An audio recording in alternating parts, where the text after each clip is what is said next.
Bismillahirrahmanirrahim. Assalamu alaikum. Welcome to e-learning program of Chenab College Jand. Hope all of you are enjoying good health. Today we are going to start our second lecture. In first lecture we have discussed about the branches of chemistry, first four branches of chemistry and definition of a chemistry. In first four branches we have discussed about the physical chemistry, organic, inorganic and biochemistry. Today we are going to start our second lecture and we will discuss about the remaining branches of chemistry. इसमें जो first branch है आपकी वो biochemistry है, जिसको हम already discuss कर चुके हैं. Bio mean life, living thing से रिलेटेड जो आपकी इस लिविंग थिंग में जो केमिकल रिएक्शंस हो रहे हैं, जो उसका स्ट्रक्चर है, जो उसकी कंपोजिशन है, उन सब को हम स्टडी करेंगे बायोकेमिस्ट्री में. और बायोकेमिस्ट्री में हम लिविंग ऑर्गेनिज्म, फॉर एग्जांपल हमारी अपनी बॉडी है तो उसमें जो केमिकल रिएक्शन हो रहा है, जो फूड हम इनटेक कर रहे हैं, फॉर कार्बोहाइड्रेट्स ले रहे हैं, ग्लूकोज ले रहे हैं, तो उसका हमारी बॉडी पे क्या इफेक्ट है और क्या केमिकल रिएक्शन वो शो कर रहा है, इन सब की स्टडी आपकी बायोकेमिस्ट्री में होगी. इसके अलावा इसका यूज़ मेडिसिन, फूड साइंस और एग्रीकल्चर में है. इसमें फर्स्ट लेक्चर में भी हम ये ब्रांच ऑलरेडी डिस्कस कर चुके हैं. नेक्स्ट आपकी ब्रांच है industrial chemistry. Industrial chemistry basically इसे नेम से पता चल रहा है कि ऐसी केमिस्ट्री की ब्रांच जिसमें हम इंडस्ट्री के बारे में स्टडी करेंगे. अब इंडस्ट्री में क्या होता है, डिफरेंट केमिकल्स हम बनाते हैं, तो केमिकल्स की जो मैन्युफैक्चरिंग है कमर्शियल लेवल पे, लार्ज स्केल पे, उसकी स्टडी हम इंडस्ट्रियल केमिस्ट्री में करते हैं. अब इसके एप्लीकेशन में क्या है कि डिफरेंट केमिकल्स, बेसिक केमिकल्स जैसे ऑक्सीजन हो गई है, क्लोरीन है, अमोनिया है, कास्टिक सोडा, सोडियम हाइड्रोक्साइड को कहते हैं, नाइट्रिक एसिड, सल्फ्यूरिक एसिड, इन सब को हम इंडस्ट्री में प्रिपेयर करते हैं क्योंकि ये फर्दर इंडस्ट्री में हम इसको यूज़ करते हैं. केमिकल इंडस्ट्री जैसे आपकी फर्टिलाइजर्स हैं, फर्टिलाइजर्स को बनाने के लिए फर्टिलाइजर्स क्या होते हैं, ऐसे केमिकल्स होते हैं जो हमारी प्लांट की ग्रोथ को इम्प्रूव करते हैं. तो उसमें हम अमोनिया को यूज़ करते हैं, इसलिए हम अमोनिया प्रिपेयर करते हैं इंडस्ट्रियल लेवल पे.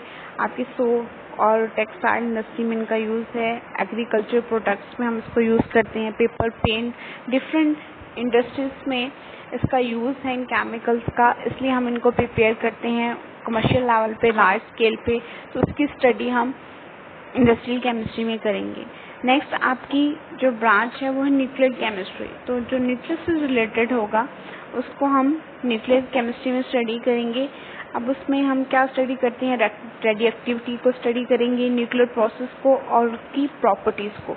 अब रेडियो एक्टिविटी क्या है, कुछ जो एलिमेंट्स हैं नेचुरली वो रेडिएशन इमिट करते हैं, स्पेशली ऐसे एलिमेंट्स जिनका एटॉमिक नंबर जो है 82 या 82 से ज़्यादा है तो वो रेडिएशन इमिट करते हैं.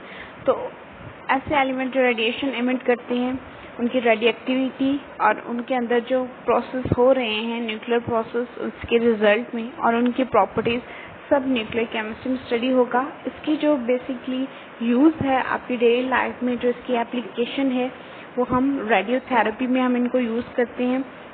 रेडियोथेरेपी बेसिकली रेडिएशन के थ्रू जो कैंसर का ट्रीटमेंट है वो रेडियोथेरेपी है. इसके अलावा फूड को प्रिजर्व करने के लिए और इलेक्ट्रिक पावर, जो इलेक्ट्रिसिटी है उसको जनरेट करने के लिए न्यूक्लियर रिएक्टर्स के थ्रू, उस सब की जो एप्लीकेशन है वो न्यूक्लियर केमिस्ट्री में आती है.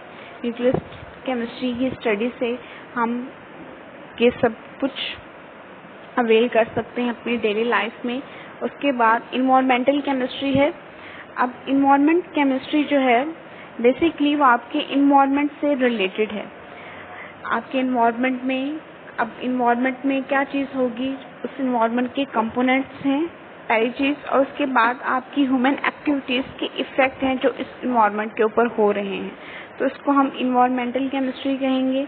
और इन्वायरमेंटल केमिस्ट्री में हम फॉर एग्जांपल जैसे हमारी एक्टिविटीज़ हैं, अब जो आपके कंपोनेंट्स हैं वो क्या कंपोनेंट्स हैं, आपके इन्वायरमेंट के दो कंपोनेंट्स होते हैं, एक बायोटिक होता है और एक बायोटिक. ये हम बायो में आप लोग फर्दर इसको डिस्कस करेंगे.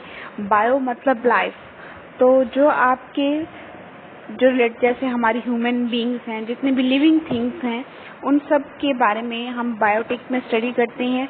और ए बायोटिक में डिफरेंट कंपोनेंट जैसे टेम्परेचर हो गया, आपका वाटर है, आपका प्रेशर है, तो ये सब कुछ तो एबायोटिक और बायोटिक का आपस में रिलेशनशिप है। तो इन दोनों की जो स्टडी है वो कंपोनेंट्स ऑफ एनवायरनमेंट में आती है कि आपकी हेल्थ पे, आपकी हर चीज़ पे, आपकी लिविंग थिंग्स पे टेम्परेचर का, प्रेशर का, वाटर का क्या इफेक्ट हो रहा है।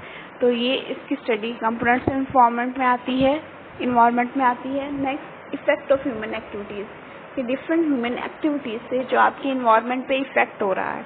अगर आप अपनी डेली लाइफ में देखेंगे, जो इंडस्ट्रीज हैं वो अपना जो वेस्ट है वो पानी के अंदर डालती हैं और वो पानी आपका कंटामिनेट हो जाता है, ख़राब हो जाता है।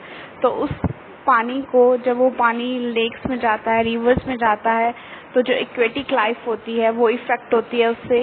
इसके अलावा अगर हमारी ह्यूमन बॉडीज़ उस पानी को पीते हैं हम लोग, तो उससे हमारी ह्यूमन बॉडीज़ जो हैं वो भी इफ़ेक्ट होती हैं, डिफरेंट डिजीज़ होती हैं। तो इस तरह हमारी ह्यूमन एक्टिविटीज़ का हमारे इन्वायरमेंट पे इफ़ेक्ट होता है। और वो इफ़ेक्ट क्या होता है, वाटर पोल्यूशन की फॉर्म में होता है। इसके अलावा एयर पोल्यूशन होता है। एयर पोल्यूशन भी इंडस्ट्रीज़ की वजह से है। जो उसका स्मोक है वो आपकी हवा में जाता है और आपकी हवा को ख़राब कर देता है, और इसके रिजल्ट में भी डिफरेंट डिजीज़ कॉज हो रही हैं।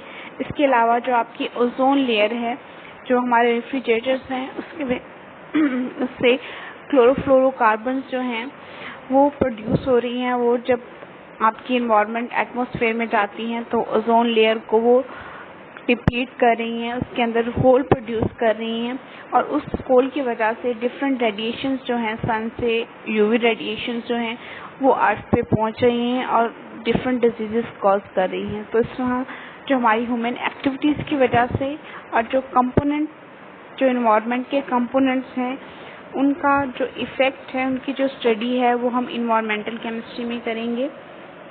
इसके बाद नेक्स्ट आपका एनालिटिकल केमिस्ट्री है। ये आपकी लास्ट ब्रांच है केमिस्ट्री की।